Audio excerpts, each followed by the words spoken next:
Welcome to Spartans. ഇന്ന് നമ്മൾ കെമിസ്ട്രിയിലെ ഒരു ഇൻട്രസ്റ്റിംഗ് ടോപ്പിക്കിനെ പറ്റിയാണ് പഠിക്കാൻ പോകുന്നത്. ഏതാ ടോപ്പിക് എന്ന് പറയുന്നതിന് മുന്നേ ഞാൻ നിങ്ങളോടൊരു ചോദ്യം ചോദിക്കാം. നിങ്ങൾ എപ്പോഴെങ്കിലും ആലോചിച്ചിട്ടുണ്ടോ ഈ ആസ്ട്രോനോട്ട്സൊക്കെ സ്പേസ് സ്റ്റേഷനിലൊക്കെ പോകുമ്പം എങ്ങനെയായിരിക്കും ബ്രീത്ത് ചെയ്യണേന്ന്? ആക്ച്വലി അവർ ബ്രീത്ത് ചെയ്യുന്നത് ഇലക്ട്രോളിസിസ് എന്ന് പറയുന്നൊരു പ്രോസസ്സിലൂടെയാണ്. നമ്മൾ ഇന്നത്തെ ക്ലാസ്സിൽ ഇലക്ട്രോളിസിസിനെ പറ്റിയാണ് പഠിക്കാൻ പോകുന്നത്. നമുക്കാദ്യം ഇലക്ട്രോളിസിസിൻ്റെ ഹിസ്റ്ററി എങ്ങനെയാണെന്ന് നോക്കാം. 1800 അലസാൻഡ്രോ വോൾട്ട എന്ന സയൻറ്റിസ്റ്റ് ബാറ്ററി ഇൻവെൻറ്റ് ചെയ്തു. വില്യം നിക്കോൾസൺ എന്ന മറ്റൊരു സയൻറ്റിസ്റ്റ് ഈ ബാറ്ററി വാട്ടറുമായിട്ട് റിയാക്ട് ചെയ്ത് bubbles of hydrogen and oxygen produce ചെയ്യുമെന്നും കണ്ടുപിടിച്ചു. ഇങ്ങനെയെല്ലാമാണ് ഇലക്ട്രോളിസിസ് എന്ന് പറയുന്ന ആ ഒരു പ്രോസസ്സിൻ്റെ discovery. So the master brain behind the discovery of electrolysis ആരാണ്? William Nicholson. Now let's move on to the main topic. എന്താണ് ഇലക്ട്രോളിസിസ്? സിമ്പിൾ വേർഡ്സിൽ പറഞ്ഞാൽ electrolysis is the decomposition of a liquid by passing an electric current through it. നിങ്ങൾക്ക് സ്ക്രീനിൽ right സൈഡിലായിട്ട് ഒരു figure കാണാം അല്ലേ? അത് ഇലക്ട്രോളിസിസിൻ്റെ ഒരു സിമ്പിൾ ഡെമോൺസ്ട്രേഷനാണ്. അതിൽ മെയിനായിട്ടും 3 കമ്പോണൻസ് ആണുള്ളത്. ഒരു ഇലക്ട്രോലിറ്റിക് സൊല്യൂഷൻ, കാഥോഡ്, ആനോഡ്, പിന്നെ ഒരു battery.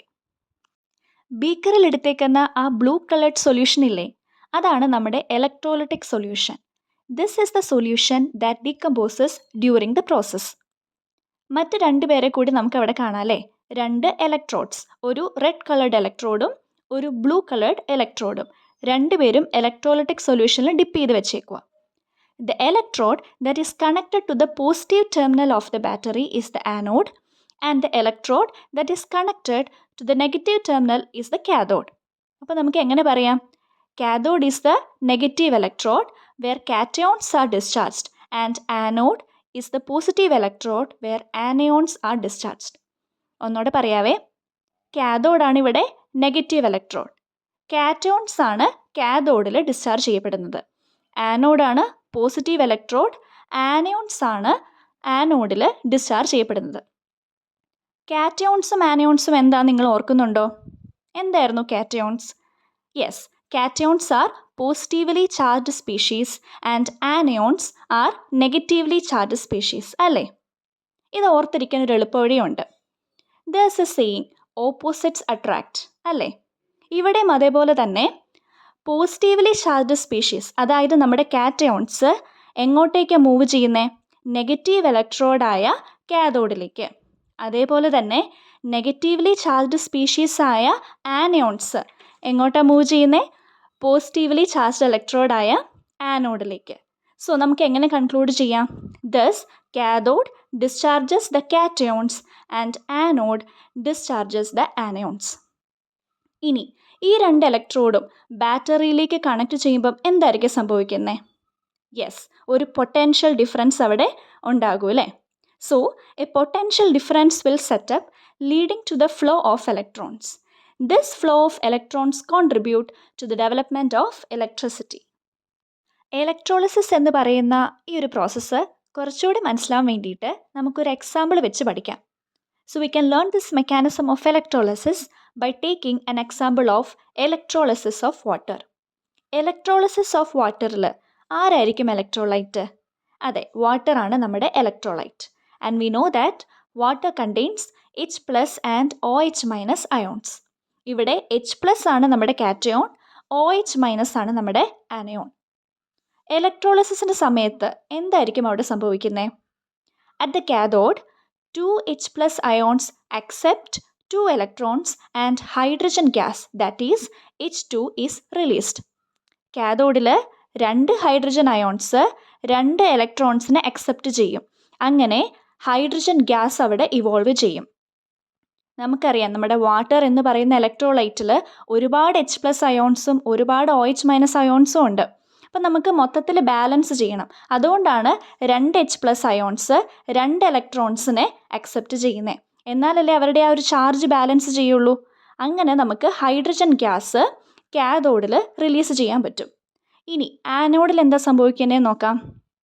At the anode the 4 OH- ions releases 4 electrons thus oxygen and 2 water molecules are formed. ആനോഡിൽ എന്താ സംഭവിക്കുന്നത്? 4 OH- ഉണ്ട് അവിടെ. എങ്ങനെയാണ് 4 OH- വന്നേ? നമുക്കറിയാം നമ്മുടെ വാട്ടറിൽ ഇഷ്ടംപോലെ OH- H+ ഒക്കെ ഉണ്ട്.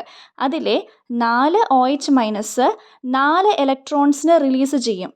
സോ നമുക്ക് എന്തൊക്കെ പ്രൊഡക്ട്സ് ആണ് അവിടെ ഫോം ചെയ്യുന്നത്? ഓക്സിജൻ ഗ്യാസും വാട്ടറും അവിടെ ഫോം ചെയ്യും. സോ ഇതാണ് ബേസിക് ആയിട്ട് ഇലക്ട്രോളിസിസ് ഓഫ് വാട്ടറിൽ സംഭവിക്കുന്നത്. ഇലക്ട്രോളിസിസ് ഓഫ് വാട്ടറിൽ നടക്കുന്ന കാഥോഡിക് ആൻഡ് ആനോഡിക് റിയാക്ഷൻസിനെ പറ്റിയായിരുന്നു നമ്മൾ കുറച്ച് മുന്നേ കണ്ടത്. ഇനി നമുക്ക് ഹാഫ് ഇക്വേഷൻസ് എന്താ നോക്കാം. A half equation describes what happens at an electrode during electrolysis. So now to write the overall reaction, we need to balance the charges. In the cathode, we can see that only 2 electrons are participating, while in the anode, 4 electrons are participating. So to balance the charges, we need to multiply the equation at the cathode by 2. അതായത് ഒരു overall reaction നമുക്ക് എഴുതണമെങ്കിൽ എപ്പോഴും കാഥോഡിലെയും ആനോഡിലെയും electrons balanced ആയിരിക്കണം. പക്ഷേ ഇവിടെ നോക്കുമ്പോൾ നമുക്ക് കാണാം കാഥോഡിൽ 2 ഇലക്ട്രോൺസ് ആണ് ഇവോൾവ് ആകുന്നത്, ആനോഡിലോ 4 ഇലക്ട്രോൺസും. സോ അതിനെ ഒന്ന് ബാലൻസ് ചെയ്യാൻ വേണ്ടിയിട്ട് നമ്മൾ കാഥോഡിക് റിയാക്ഷനെ 2 വെച്ച് മൾട്ടിപ്ലൈ ചെയ്യുന്നു. So to balance the charge at the cathode we multiply the equation at the cathode by 2. അങ്ങനെ നമുക്ക് ഓവറോൾ റിയാക്ഷൻ എങ്ങനെ എഴുതാം? 2H2 plus O2 gives 2H2O. Now we can see what are the real life applications of the process of electrolysis. ഇപ്പോഴും നമ്മളൊരു process മാത്രം പഠിച്ചാൽ പോരല്ലോ, എന്താണ് അതിൻ്റെ ആപ്ലിക്കേഷൻ എന്നുകൂടി നമ്മൾ മനസ്സിലാക്കണം. സോ ഇലക്ട്രോളിസിസിൻ്റെ ഒരു പ്രധാനപ്പെട്ട ആപ്ലിക്കേഷനാണ് discovery of metals. Humphrey Davy എന്ന സയൻറ്റിസ്റ്റ് മോൾട്ടൻ സബ്സ്റ്റൻസിൽ കൂടി ഇലക്ട്രിക് കറണ്ട് പാസ് ചെയ്തത് വഴിയാണ് സോഡിയം പൊട്ടാസ്യം പോലുള്ള മെറ്റൽസ് കണ്ടുപിടിച്ചത്. അതേപോലെ തന്നെ മെറ്റൽസും നോൺ മെറ്റൽസുമൊക്കെ അതിൻ്റെ സൊല്യൂഷനിൽ നിന്ന് സെപ്പറേറ്റ് ചെയ്യാൻ വേണ്ടിയിട്ട് നമുക്ക് ഇലക്ട്രോളിസിസ് എന്ന് പറയുന്ന ഈ ഒരു പ്രോസസ്സ് നമുക്ക് യൂസ് ചെയ്യാം. Metal ions move to the cathode and form metal, and the non metal ions move to the anode and release the non metal elements. Next നമുക്ക് ഇലക്ട്രോളിസിസ് എന്ന പോർഷനിൽ നിന്നുള്ള കുറച്ച് ഇമ്പോർട്ടൻറ്റ് ക്വസ്റ്റ്യൻസ് ആൻഡ് ആൻസേഴ്സ് നോക്കാം. First question, what are anions, cations and electrolytes? Answer നോക്കിക്കേ. Anions are the negatively charged ions, cations are the positively charged ions, and electrolytes are the substances that conduct electricity when molten or dissolved in water. Second question, what happens when molten lead bromide is electrolysed? നമ്മൾ water വെച്ചുള്ള ഒരു example പഠിച്ചായിരുന്നു. ഇവിടെ നമ്മൾ എടുക്കുന്ന electrolytic solution molten lead bromide ആണ്. അപ്പം അവിടെ മെറ്റൽ ഏതാണ്? ലെഡ് ആണ് മെറ്റൽ, ബ്രോമിനാണ് ഇവിടുത്തെ നോൺ മെറ്റൽ. നമുക്കറിയാം എപ്പോഴും കാഥോഡിലാണ് മെറ്റൽസ് ഡെപ്പോസിറ്റ് ചെയ്യുന്നത്, ആനോഡിൽ നോൺ മെറ്റലും. അപ്പം എന്തായിരിക്കും കാഥോഡിക് റിയാക്ഷൻ? Pb2+, അതായത് ലെഡിൻ്റെ അയോൺ റിഡക്ഷൻ സംഭവിച്ച് ലെഡ് മെറ്റൽ ഡെപ്പോസിറ്റ് ചെയ്യുന്നതായിരിക്കും കാഥോഡിക് റിയാക്ഷൻ. ആനോഡിലോ ബ്രോമൈഡ് അയോൺസ് ഇലക്ട്രോൺസിനെ വിട്ടുകൊടുത്തുകൊണ്ട് ബ്രോമിൻ ഗ്യാസ് ആകുന്നതായിരിക്കും ആനോഡിക് പ്രോസസ്സ്. സോ ഈ കാര്യം പ്രത്യേകം ഓർക്കുക, എപ്പോഴും കാഥോഡിലായിരിക്കും മെറ്റൽസ് ഡെപ്പോസിറ്റ് ചെയ്യുന്നത്, ആനോഡിലായിരിക്കും നോൺ മെറ്റൽസ് ഇവോൾവ് ചെയ്യുന്നത്. ആ രീതിയിൽ നമുക്ക് റിയാക്ഷൻസ് എഴുതാനായിട്ട് സാധിക്കും. അടുത്ത ക്വസ്റ്റ്യൻ നോക്കാം. Why there is a flow of charge during electrolysis? Electrolysis എന്ന ആ ഒരു പ്രോസസ്സിനുള്ളിൽ എന്തുകൊണ്ടായിരിക്കും ഒരു ഫ്ലോ ഓഫ് ചാർജ് ഉണ്ടാകുന്നത്? Why? Because ions move towards electrode creating a flow of charge. That means cations to the cathode and anions to the anode. നമുക്കറിയാം electrodes ബാറ്ററിയായിട്ട് connect ചെയ്തേക്കുക, അന്നേരം അവിടെ ഒരു പൊട്ടൻഷ്യൽ ഡിഫറൻസ് ജനറേറ്റ് ചെയ്യും. ആ സമയത്ത് കാറ്റയോൺസ് കാഥോഡിലേക്കും ആനയോൺസ് ആനോഡിലേക്കും മൂവ് ചെയ്യും.